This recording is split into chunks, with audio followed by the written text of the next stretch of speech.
நீங்க இந்த படத்துல ஒரு பன்னி மேய்க்கிறீங்க, இமேஜ் கெட்டு போயிருங்க. நீங்க மேய்க்கலன்னா பன்னியோட இமேஜ் கெட்டு போயிடும். இப்ப எது உங்களுக்கு நல்லது நினைக்கிறீங்க?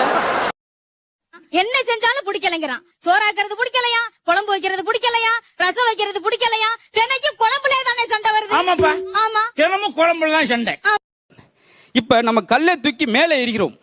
மாணவர்களே கவனிங்கள், மேலே எறிகிறோம். அது ஏன் கீழே வருகிறது? மேலே பிடிக்கிறதுக்கு ஆள் இல்லாம இருக்கும். உங்க வீடு எங்க இருக்கு அப்படின்னு பிள்ளையார்வலுக்கு ஏத்தாப்புல. பிள்ளையார்வல் எங்க இருக்கு? எங்க வீட்டுக்கு ஏத்தாப்புல. ஏலே உங்க வீடு எந்த தெருவில் இருக்கு? பிள்ளையார்வல் தெருவில் தான் இருக்கு. பிள்ளையார்வல் தெருவில் எங்க பாருக்கு? எங்க வீட்டு தெருவில் தான் இருக்கு. நான் ஒண்ணு கேட்டேன், ஏன்னா நீச்சல் கத்துக்கிட்டு எங்க கத்துக்கிட்டேன் அப்படின்னு. தண்ணியில தான் அப்படின்னா. இல்லை சிங்கப்பூர் உங்க மாமா இருந்தாரு, இப்ப என்னவா இருக்கு? இப்போ மாமாவா தான் இருக்காரு. அன்னைக்கு நான் கல்யாண வீட்டுல செருப்பு எங்க ஓடணும் தெரியல, அதனால கூப்பிட்டு டேய் செருப்பு எங்க ஓடுறது அப்படின்னு. காலில் தான் போடுறது.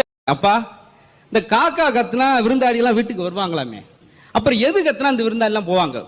உங்க அம்மா 10 நிமிஷம் கத்துனா போதும், வந்து வீடை விட்டு மட்டும் போக மாட்டேன், ஊரை விட்டே போய் வாங்கிடா, அப்படி கத்துவா.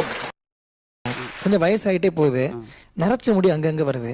நானும் ஷாம்பு போட்டு பார்த்தேன், சீயக்கா போட்டு பார்த்தேன், செம்பருத்தி போட்டு பார்த்தேன், அப்பதான் நிற தெரியுது. தொப்பி போட்டு பாருங்க, தெரியாது. ஈஸியானதே எதுவுமே தெரியாது.